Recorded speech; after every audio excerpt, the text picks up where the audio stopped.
Hello there, I'm Danielle Ralston. I am the founder and head coach here at ND Outloud. What is ND Outloud? ND Outloud is a team of neurodivergent coaches. We are neurodivergent, every single one of us. TBIs, PTSD, ADHD, autism, ADHD, and so much more.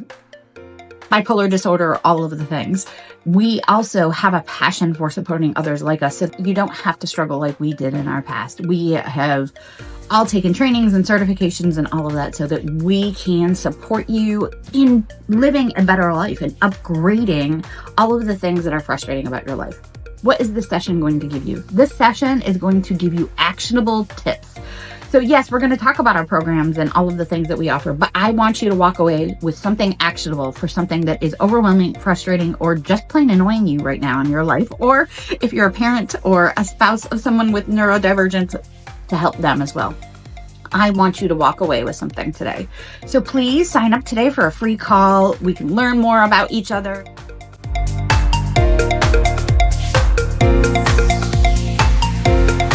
ND Outloud, ND Visionary Partners, and ND Hive. We're going to have a not so nice conversation today, in a terrifying conversation as the sibling, the big sister here. But I think it's a really important conversation to have. And I think that we need to be more aware. And this is one of those conversations that I think we need to be having more. So Tim, tell us why we're having this conversation today. I'm not even announcing what it is. I want you to tell the story of why. So on my way back, and it's always on the way back, from a road trip that I did to see some national parks that I am so lucky to have nearby where I live here in Idaho. Me and my girlfriend, we got into a very, very, very serious car accident. I honestly I'm 6 days away from the actual accident itself for five days or whatever.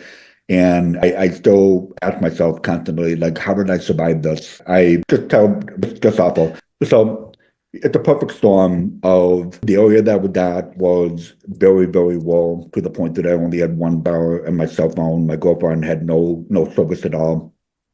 The accident happens. It's catastrophic. 3-car accident.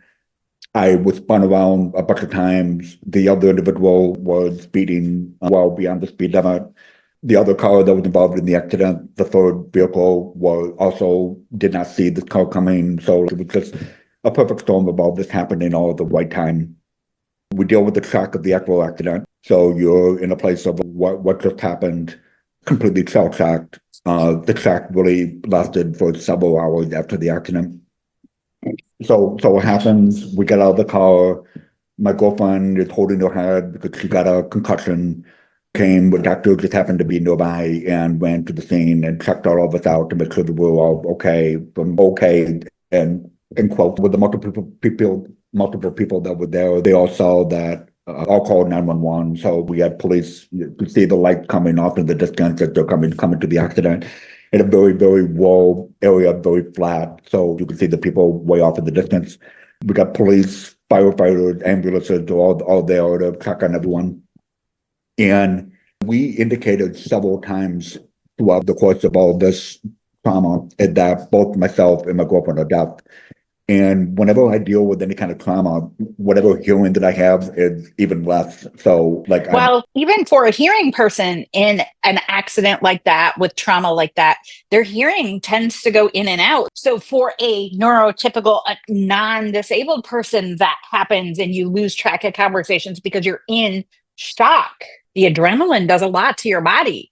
So you add that on top of already being hearing impaired. That's huge.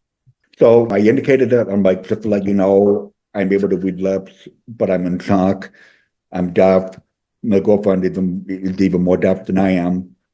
But then all of the emergency personnel proceeded to have all the side conversations and not include us in any of what was going on. So you see the police officer, the one that eventually became in charge of assessing the scene and getting a synopsis of what happened and creating the story that's needed for insurance and all that for the police report. He's having side conversations with the initial impact vehicle, and they're all laughing and joking, and we're not a part of the conversation. We're pushed off aside because those are the deaf people, and they don't really want to deal with it would take for us to be able to have clear communication. So we had that going on. We had, because my girlfriend was holding her head and was in pain, after some initial assessments were done, they're like, we can bring you to the hospital. But I'm thinking, well, as a deaf individual and her as a deaf individual, and she doesn't have a cell signal, and I barely do, I don't want to be separate from her. I don't want to know where she's going, and for me to not know where she is. And so we made the conscious decision, even though we probably should have gone to seek more medical care, well, because we're deaf individuals and because they have made it very clear that accessibility is not their priority, we made the decision to stay together and not seek medical care and signed off on documents that indicated that so that we could stay together. So this is because they made no indication that they were going to help us out at all beyond, you're okay? Okay, good. That's fine. So we're going to be looking into following up on those matters just to make sure that people learn from their mistakes in this. Keeping in mind this is a rural area, so how many times do they deal with deaf individuals or anybody with disabilities? So this is a new thing for them. Not to excuse them at all for that, but there needs to be some education that is done because that will happen again. There will be someone with a disability that's involved in a car accident in that area again. So I'll start off with that. I know, Danielle, you were involved with a pretty traumatic car accident when you were in your late teens. So like you understand this as well, the trauma that's involved in that. Yes, I was a drunk driver hit my boyfriend, now my husband, and I going very fast. And we were in an old car, as teenagers back then had old beat up cars without seatbelts, and ended up in, it was quite a bad accident. And I ended up with my nose broken in 5 places because my boyfriend threw himself in front of me to keep me in the seat so I didn't go through the windshield, all of these things. And being neurodivergent, being autistic, did not communicate well at the scene, and nobody was able to, didn't even try to follow up with me because I didn't communicate well. They dismissed me and I didn't get treated. And it took a week to get treated for a multiple broken nose. I needed stitches in my leg. It took a week because I was not able to communicate on the scene. And I know in your case, you were pretty young, so you didn't really have I was 16. really understand who you were and the things that you were struggling with at that point. So now you know that you're neurodivergent and you're autistic, but back then it was not something that you're aware of. So you were not in the place in which you were able to self-advocate for yourself like you are now. But even if you did, because I did self-advocate for myself, and I still did not get the.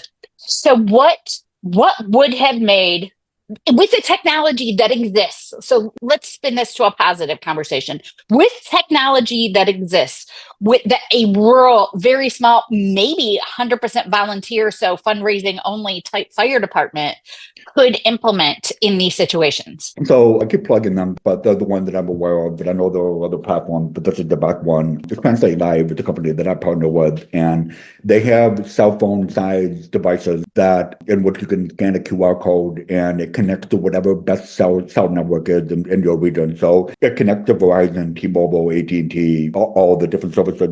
So there's probably going to be a service that's going to work best.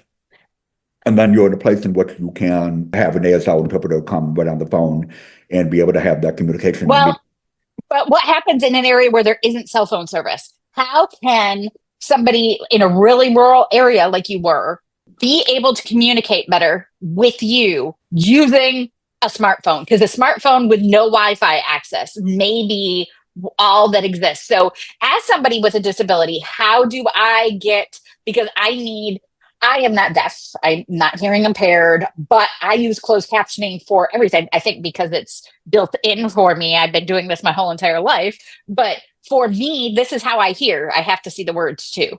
And my husband had to get used to having closed captioning on and everything on the TV. I have to have it. So how do you get something similar to that? How does somebody communicate without Wi-Fi? what anybody can do, get your notes app out on your phone and just go back and forth and have a conversation, or a pad of paper back and forth to just have whatever communication you need to have. Something along those lines.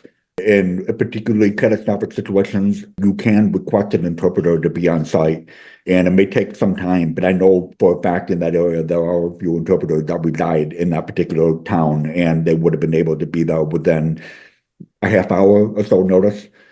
So that's always an option, which is not I'm assuming it's something they wouldn't even be aware of. But like that's as simple as maybe just communicating back and forth on a pad of paper or on your phone, just back and forth through a text app, or just simply trying to make an effort to have that communication. There was no effort at all. It was, oh, you're deaf? Okay, excuse me. And then go talk to the other people. And then that was that. And there was very limited communication after that. So I'm going to be following up with them on that, really just not from a standpoint of anger, but from a standpoint of really just trying to educate them so that they'd be better next time that something like this happens. Absolutely. So I think it really comes down to, I'll come back to this a lot, is human kindness. Yes, it's a stressful situation. And it is, I work with people who are first responders. I work with people who are in war zones. I am a trauma war zone coach. And yes, that is a thing, unfortunately. I work with people like in North Carolina that were responding to hurricane situations and finding dead bodies and things. Like, I work with those people. They are first responder to a car accident, never knows what they're going to find.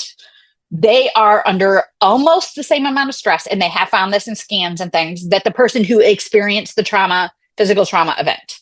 So I want those first responders to start thinking about, how can I add some basic kindness and not just responding to the traumatic event? Because yes, that's super important, and I don't want to take away from that. And I understand that you're under stress, but what are some things that you can add in? And one of the things I will tell you as an autistic person, having you ask, how are you understanding? Do you understand what I just said to you? Are you taking this in? Just asking that question, because somebody who is in shock is not going to be able to process, regardless of any disability, invisible, whatever. Be asking just those simple questions, because that opens a line of communication for the person to request what they need. Because if somebody would have asked you, are you understanding what we're saying? Instead of it just excluding you, asking you, and you said, no, but if you did this, I'd be able to understand you. You would be able to respond even in shock. If you're able to speak, we are our best advocates. So I encourage first responders, allow us to advocate for ourselves and ask us. Just ask. That's all we need, is somebody to ask. Yeah, not complicated at all. It really isn't. And if you happen to be at an accident and see the situation, and I had this conversation with somebody from a college this morning. I did a training for a college class this morning. And if you see somebody else with a disability, invisible or otherwise, who seems to be struggling, if you see it, say something. You be the person who happened to be a bystander who is not in shock. I mean, you might be in slight shock from witnessing something like this, but you are still in more of a frame of mind than the first responder or the person in the accident to step up and be that advocate for someone else. I encourage people to, if you see something, say something. Ask, walk up to the Tims of the world and the Sherrys of the world and say, hey, how can I help? How can I help you communicate better? Because if a hearing person outside of that would have helped you communicate better, it would have made all of the difference in the world. Oh, it absolutely would. I wish I had that in this situation. Yeah, be that person. I agree. If you see something, Violet, say something. If you see somebody struggling, say something. Because if you see me fall off the path with my wheelchair, ask to help. Or ask what I need. You don't necessarily have to jump in and help. I might not actually need your help, but if somebody asks, that means the world to me. Yeah, absolutely. So, it's not going to be a super long conversation, just dealing with the aftermath and some of the trauma that is, I think, a thing with us where it just, I got these random thoughts and, I got brought back to that moment where everything all happened. And I know it's going to take a long time for that to kind of go away. It probably never will. In the end, things would have been just a little bit better had there been just a little bit better communication. Like, we're not asking much, and we really aren't. You were just asking for basic communication. That was it. Yeah. Even basic communication would have been better. And the fact fact that you both had to sign off on medical care because you were so afraid to be separated from one another because of a lack of communication, that is a major problem. Yeah. There was some type of visible injury that was so catastrophic that, like, of course we would have gone, but it was just a matter of, we didn't know at that point. Like 3 hours later, we drove back to our hometown and went to the hospital there just to double check and everything. And we come to find out that we did in fact have a concussion. And then I had a couple of things that were minor, but things that, we just wanted to make sure that we were okay because it was just a very traumatic accident. We shouldn't have had to do that. But like, it was just a matter of, like, we didn't want to be separate and, not be able to communicate with each other. Absolutely. If you see something, say something. If you have similar experiences, we want to hear about them. We actually want you to communicate those below. Tell us about them, please. We really want to start putting together some better training, even for these small volunteer fire departments that have zero budget. We understand that happens. We are from Western New York, where the fire departments were every farmer and high school students and things like that, because they were only supported by volunteers. And we understand that they don't have budgets for big trainings and stuff. If you are a fire department in that situation and you don't have the budget for big trainings, please reach out. We will absolutely do a free training for you. I want to make sure that you get what you need. If you are a big fire department with a budget, we also will help you. We will come in and do a really, really in-depth training and show you how to advocate better, especially if you're in a large city. Please let us know how we can help, because that is our mission, to make life better for those of us with invisible disabilities. Have a good day, everybody.